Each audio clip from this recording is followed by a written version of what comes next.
Olá, turma, tudo bem? Bora lá para a nossa leitura, mais um dia, né, com o Senhor, com a palavra, e a gente vai seguindo aqui. Espero que vocês estejam bem. Última semana aí de agosto, né, os dias estão passando rápido e essa semana a gente está aí nos últimos dias do mês também de agosto. Vamos seguir? Ezequiel, capítulo 13, 14 e 15. Ezequiel, capítulo 13, 14 e 15. Ezequiel, capítulo 13, começa assim então. A palavra do Senhor veio a mim, disse ele, filho do homem, profetize contra os profetas de Israel que estão profetizando agora. Diga àqueles que estão profetizando pela sua própria imaginação, ouçam a palavra do Senhor. Assim diz o soberano Senhor: ai dos profetas tolos, que seguem o seu próprio espírito e não viram nada. Seus profetas, ó Israel, são como chacais no meio de ruínas. Vocês não foram consertar as brechas do muro para a nação de Israel, para que ela pudesse resistir firme no combate do dia do Senhor. Suas visões são falsas, suas adivinhações mentira. Dizem palavras do Senhor quando o Senhor não os enviou. Contudo, esperam que as suas palavras se cumpram. Acaso vocês não tiveram visões falsas e não pronunciaram adivinhações mentirosas quando disseram palavra do Senhor, mesmo eu não tendo falado? Portanto, assim diz o Senhor, o soberano, por causa de suas palavras falsas e de suas visões mentirosas, estou contra vocês. Palavra do soberano Senhor. Minha mão será contra os profetas que têm visões falsas e proferem adivinhações mentirosas. Eles não pertencerão ao conselho do meu povo, não estarão inscritos nos registros da nação de Israel e não entrarão na terra de Israel. Então vocês saberão que eu sou o soberano Senhor. Porque fazem o meu povo desviar-se dizendo-lhe paz, quando não há paz, e quando constroem um muro frágil, passam-lhe cal? Diga àqueles que lhe passam cal, esse muro vai cair. Virá chuva torrencial e derramarei chuva de pedra e rajarão ventos violentos. Quando o muro desabar, o povo lhe perguntará: onde está a caiação que vocês fizeram? Por isso, assim diz o soberano Senhor: na minha ira permitirei o estouro de um vento violento, e na minha indignação chuva de pedra e um aguaceiro torrencial cairão com ímpeto destruidor. Despedaçarei o muro que vocês caiaram e o arrasarei para que se desnudem os seus alicerces. Quando ele cair, vocês serão destruídos com ele e saberão que eu sou o Senhor. Assim esgotarei minha ira contra o muro e contra aqueles que o caiaram. Direi a vocês: o muro se foi, e também aqueles que o caiaram. Os profetas de Israel que profetizaram sobre Jerusalém e tiveram visões de paz para ela, quando não havia paz. Palavra do soberano Senhor. Agora, filho do homem, vire o rosto contra as filhas do seu povo, que profetizam pelas suas próprias imaginações. Profetize contra elas e diga-lhes: assim diz o Senhor, o soberano. Ai das mulheres que costuram berloques de feitiço em seus pulsos e fazem véus de vários comprimentos para a cabeça, a fim de enlaçarem o povo. Pensam que vão enlaçar a vida do meu povo e preservar a de vocês? Vocês me profanaram no meio do meu povo em troca de um punhado de cevada e de migalhas de pão. Ao mentirem ao meu povo que houve mentiras, vocês mataram aqueles que não deviam ter morrido e pouparam aqueles que não deviam viver. Por isso, assim diz o soberano Senhor: estou contra os seus berloques de feitiço com as quais vocês prendem o povo, como se fossem passarinhos, e os arrancarei dos seus braços, porém em liberdade o povo que vocês prendem como passarinhos. Rasgarei os seus véus e libertarei o meu povo das mãos de vocês, e ele não será mais presa do seu poder. Então vocês saberão que eu sou o Senhor. Vocês, mentindo, desencorajaram o justo contra a minha vontade e encorajaram os ímpios a não se desviarem de seus maus caminhos para salvarem a sua vida. Por isso, vocês não terão mais visões falsas e nunca mais vão praticar adivinhação. Livrarei o meu povo das mãos de vocês, e então vocês saberão que eu sou o Senhor.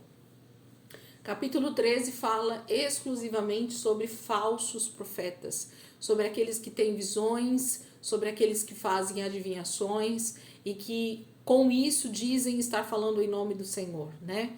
Isso existe desde que o mundo é mundo, desde que a terra tornou-se corrompida por causa do pecado. Sempre há alguém que diz que está falando em nome de Deus, quando na verdade Deus não o enviou. E quando muitas vezes o Senhor realmente envia e a palavra é de conserto, de confronto, as pessoas tendem a dizer, não, essa não é a voz do Senhor. Então, o mundo jaz no maligno justamente por achar que quando Deus está nos corrigindo como filhos que nós somos, então não é o Senhor. Mas quando vem com uma palavra doce, uma palavra tranquila, então é Deus quem está falando. Nós precisamos estar atentos dos dois lados, em não sermos esses falsos profetas que falam quando Deus não mandou falar e de não darmos ouvidos a esses falsos profetas, mas darmos ouvido com o discernimento do Senhor para entender quando é a voz do Senhor. Capítulo 14. Algumas das autoridades de Israel vieram e se sentaram diante de mim. Então o Senhor me falou: Filho do homem, estes homens ergueram ídolos em seus corações e puseram tropeços ímpios diante de si. Devo deixar que me consultem? Ora, diga-lhes, assim diz o soberano Senhor: quando qualquer israelita erguer ídolos em seu coração e puser um tropeço ímpio diante do seu rosto, e depois for consultar um profeta, eu, o Senhor, eu mesmo responderei a ele conforme a sua idolatria. Isto farei para reconquistar o coração da nação de Israel, que me abandonou em troca de seus ídolos. Por isso, diga à nação de Israel: assim diz o soberano Senhor: arrependa-se, desvie-se dos seus ídolos e renuncie a todas as práticas detestáveis. Quando qualquer israelita ou qualquer estrangeiro residente em Israel separar-se de mim, erguer ídolos em seu coração e puser um tropeço ímpio diante de si, e depois for a um profeta para me consultar, eu, o Senhor, eu mesmo, responderei a ele. Voltarei o meu rosto contra aquele homem e farei dele um exemplo e um objeto de zombaria. Eu o eliminarei do meio do meu povo, e vocês saberão que eu sou o Senhor. E se o profeta for enganado e levado a proferir uma profecia, eu, o Senhor, terei enganado aquele profeta e estenderei o meu braço contra ele e o destruirei, tirando-o do meio de Israel, o meu povo. O profeta será tão culpado quanto aquele que o consultar. Ambos serão castigados. Isso para que a nação de Israel não se desvie mais de mim, nem mais se contamine com todos os seus pecados. Serão o meu povo e eu serei o seu Deus. Palavra do soberano Senhor. Esta palavra do Senhor veio a mim, filho do homem. Se uma nação pecar contra mim por infidelidade, estenderei contra ela o meu braço para cortar o seu sustento, enviar fome sobre ela e exterminar seus homens e seus animais. Mesmo que estes 3 homens, Noé, Daniel e Jó, estivessem nela, por sua retidão eles só poderiam livrar a si mesmos. Palavra do soberano Senhor. Ou, se eu enviar animais selvagens para aquela nação, e eles a deixarem sem filhos, e ela for abandonada de tal forma que ninguém passe por ela com medo dos animais, juro pela minha vida, palavra do soberano Senhor, mesmo que aqueles 3 homens estivessem nela, eles não poderiam livrar os seus próprios filhos ou filhas, só a si mesmos livrariam, e a nação seria arrasada. Ou, se eu trouxer a espada contra aquela nação e disser que a espada passe por toda essa terra e eu exterminar dela os homens e os animais, juro pela minha vida, palavra do soberano Senhor, o Senhor, mesmo que aqueles 3 homens estivessem nela, eles não poderiam livrar seus próprios filhos ou filhas, somente eles se livrariam.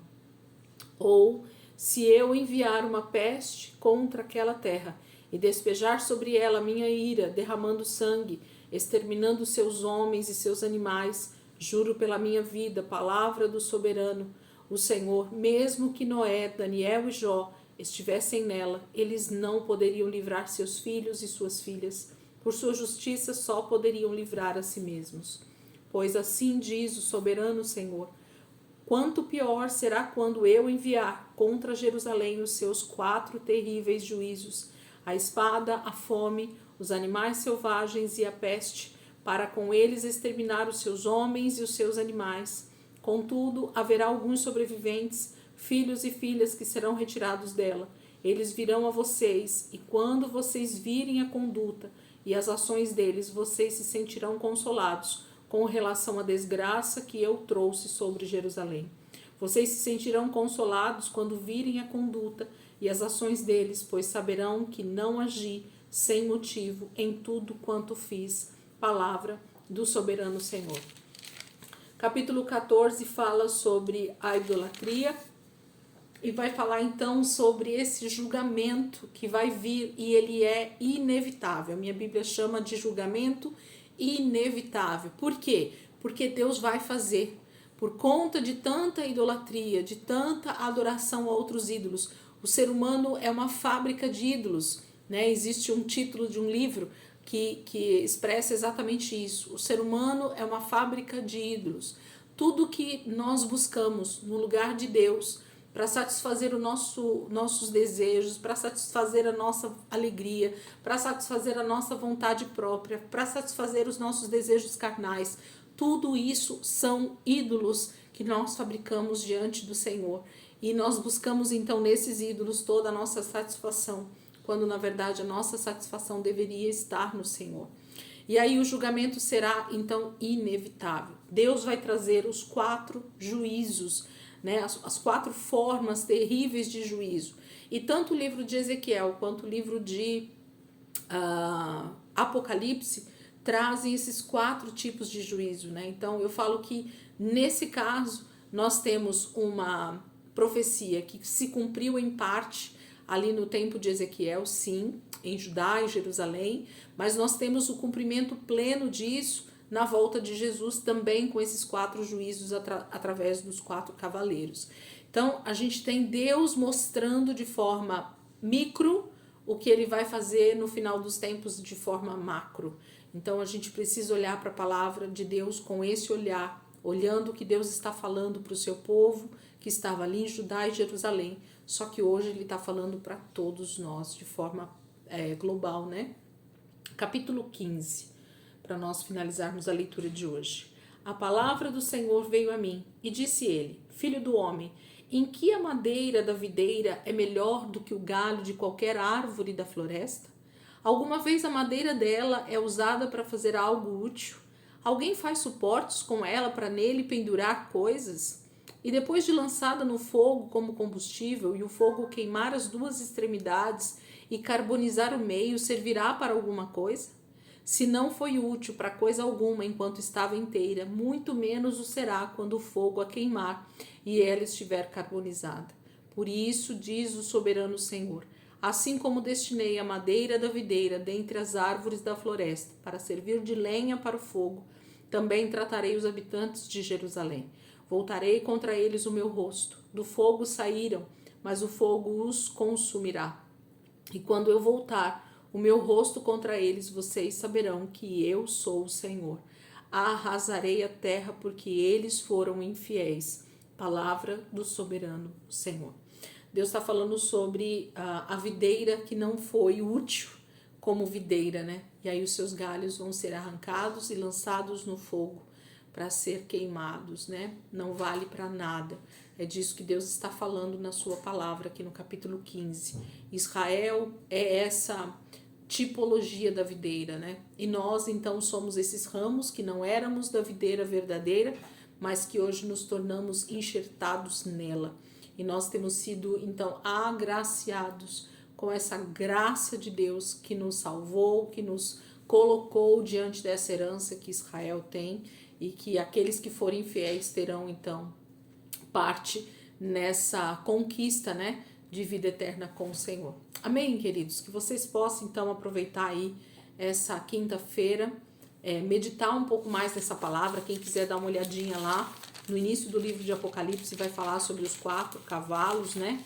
E que fala um pouquinho a respeito disso aqui que Ezequiel também está falando no capítulo 14. Você pode meditar um pouco e deixa o Espírito Santo então te ensinar um pouco mais, falar o teu coração, e eu tenho certeza que ele assim fará. Amém, queridos? Deus abençoe.